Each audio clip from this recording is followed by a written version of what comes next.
Casanova two times. Basically his update. Basically like how he been in jail. Casanova's facing 60 years after pleading guilty to drug and racketeering charges. He distanced himself from his old crew, then just days later, his face got slashed in prison. And today we're breaking down the entire story. On Thursday, June 16th, Casanova was sitting in the Essex County Correctional Facility when a dude named Ulysses Lugo came at him with a blade. Casanova's face got slashed up, but he didn't just sit there and take it. Cass started fighting back, and that's when Lugo tried to run off but got chased down by Cass and his homies. By the time the guards got there to break the situation up, Cass had allegedly already cut Lugo several times in the face too. It's not clear why Lugo went after Cass like that. Damn, buck 50. Back to back buck 50s, man. It's OD. Rumors are flying that it's related to a letter Casanova sent to the judge in this case a few days ago. He was accused of being a shot caller for the untouchable Gorilla Stone Nation gang. And in 2020, he got taken down in a RICO indictment with 17 other Gorilla Stone affiliates. He pleaded not guilty at first, but later he took a deal and pleaded guilty to being involved with the shooting in 2020, a robbery in 2018, and selling between 100 and 400 kilos of weed. Even though Cass copped a plea deal, he's still facing 60 years in prison. And last week, he sent a letter to the judge where he talks about giving up the street life. Cass started the letter off by taking responsibility for everything in his past. But he told the judge he never had anyone to show him a better path, so he has to learn how to survive the streets by himself.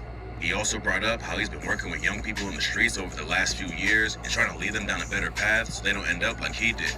Casanova came up in the Flatbush area of Brooklyn and put both feet in the trenches as a teenager. He dropped out of school in 8th grade and was in the streets full time, and it didn't take long for it to start catching up with him.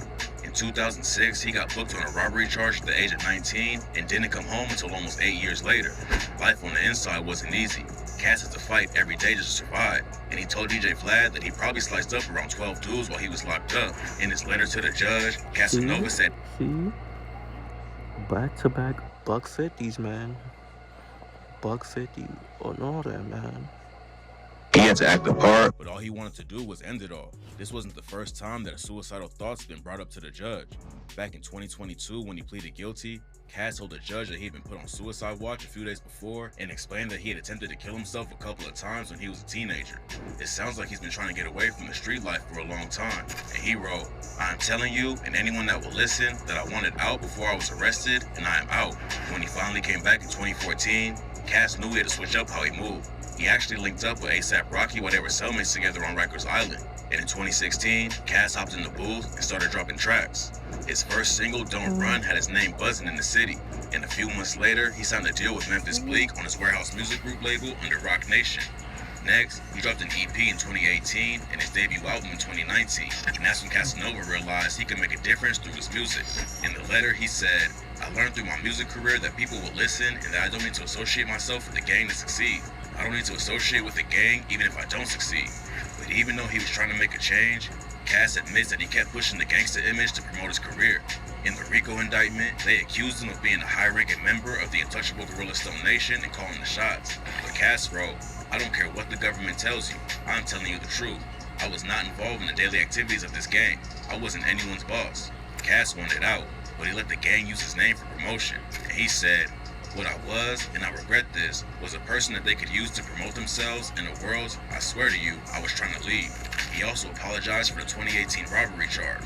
Cass was at a diner with some friends when a woman started recording him on her phone. Casanova allegedly snatched the phone out of her hand, and that's when another Gorilla Stone affiliate got involved and choked her unconscious.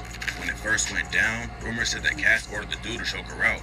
But last year he told the court that he didn't tell him to do it, and that he actually picked the woman up off the ground and handed her phone back when the situation was over.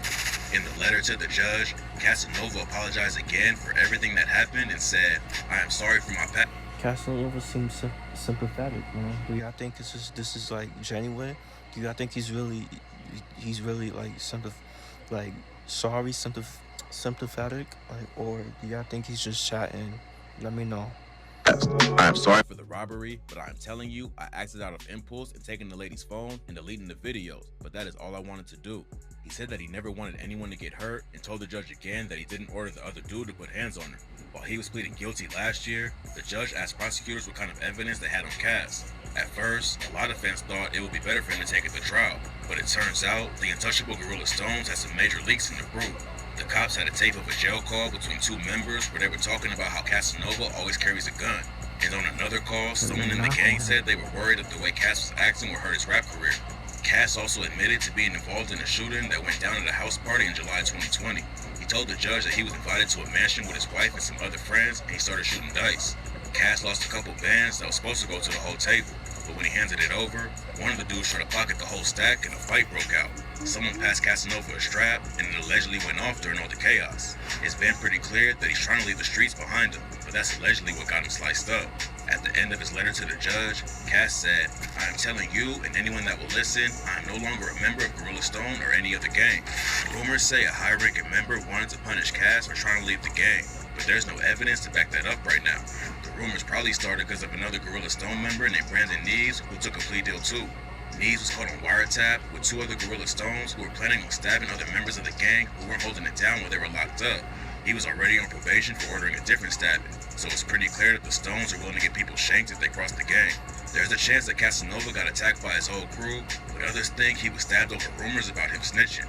Back in 2021, a rapper named Troy Ave posted paperwork that allegedly proved Casanova snitched on his homie over a murder investigation. It's not clear if the paperwork was even legit though, and right now, nobody knows for sure why Cass got sliced up.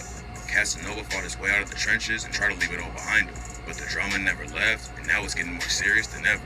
It seems like Cass really does want to change his life and use his rap career to keep other people out of the streets. He's been affiliated with the untouchable Gorilla Stone since he was a teenager, so he knew that putting the letter out there could have violent consequences, and he still put it out there, which proves how serious he is about the situation. Unfortunately, the judge didn't feel like the apology was enough. On June 27th, news broke that Casanova had been handed down a 15-year sentence. Cass tried to convince everyone he was changing for the better, but an attorney named Damian Williams said that he played a big part in the Gorilla Stone crew and helped them expand all over the country.